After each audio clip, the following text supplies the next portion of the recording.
Okay, you can go. Cool. Hi guys, so unfortunately I couldn't join you guys today because I'm here doing my teaching practicals, but however we live in a digital era where I could say exactly what I was going to say in front of you guys through this video. So I have been asked to take you through the leader as a writer. Now, if you look at the structure of how the workshop is set out, you're first taught about the leader as a reader, and we're given the content of which should guide how we think as leaders, which should give us our foundation. And then we're given the tools to then speak as leaders, and eventually as leaders we need to start writing about our experiences in order to shape and influence various decision making in society. So I want to speak to you about the leader as a writer. Let's not complicate this thing, guys. Let's go back to the basics that we were taught in high school and in primary school of ensuring that everything you write has an introduction, a body, and a conclusion. If you look at the document that has been printed out for you guys, you will see what the importance of those three parts of a speech or of any document that you're writing ought to have. So when you write as a leader, you can use various platforms, or you write for various purposes. So you'll write for a statement, you'll write to create a report, you'll write to create a concept document. Remember, when you have an event or when you want to have a workshop or you want to have any program, you can't just start doing the program. You need to actually conceptualize the program and speak about why you're doing it, how you're going to do it, with who you're going to do it, when you're going to do it, what you need to do it, right? So that's like a concept document. Opinion articles. So the reason why I've been asked to speak to you guys today is because I've been writing opinion articles. They're on policy.org.za, and it's basically where I just sort of formally put to paper or put to, I don't know, the net, what I have on my mind, and it's really my views. It's my own personal views, and I'm just putting them out there in a formalized manner. Social media, policy reform inputs, research, proposals, funding requests, and eventually at some point we need to start writing books. So those are the various reasons why you'd be writing as a leader. So when I start writing, what I usually do is just read really anything that is somewhat close to what I want to write about. Sometimes it's not even close to what I want to write about. And sometimes I even listen to or watch YouTube videos on the matters that I want to write about. And I find some sort of inspiration from those two spaces, from reading and from writing as well. From reading and from watching videos as well. So what's the importance of doing research when you write? You need to be able to justify and legitimize your views. The research gives weight to your views, and it also shapes your views. So it almost becomes like a compass for what you're about to write about.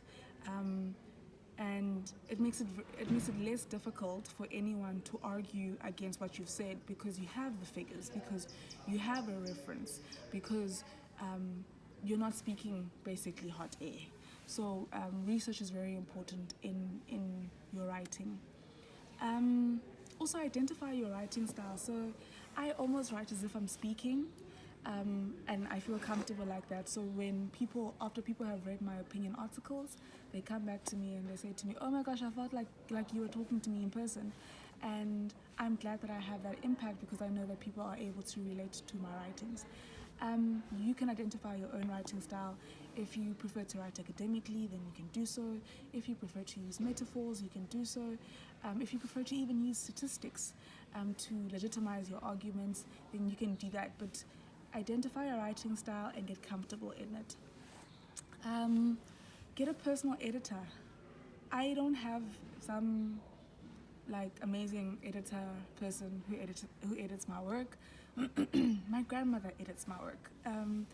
Before I send out an article, I send her the article to read, and she tells me that this grammar was wrong, or she says to me, she basically critiques and interrogates what I've written, and that's my grandmother.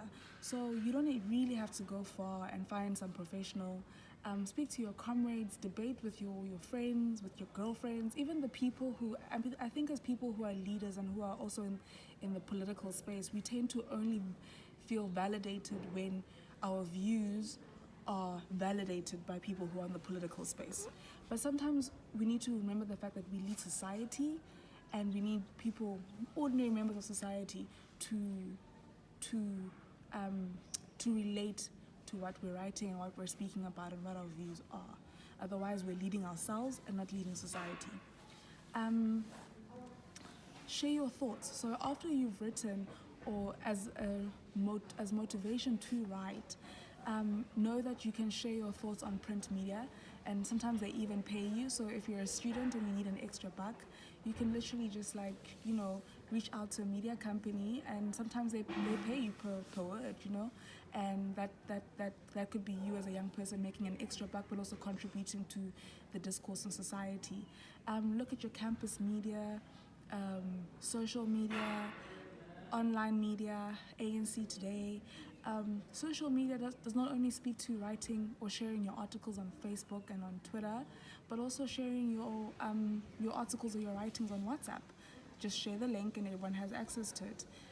And there are also news platforms that aren't print but are online, like policy.org. So spread your wings, share your thoughts, influence the thinking in society. Don't keep your thoughts to yourself. And most importantly, just write. You know how Nike says just do it? Just write. Just write. Even if you don't have your body yet, or what the conclusion or the intro is yet.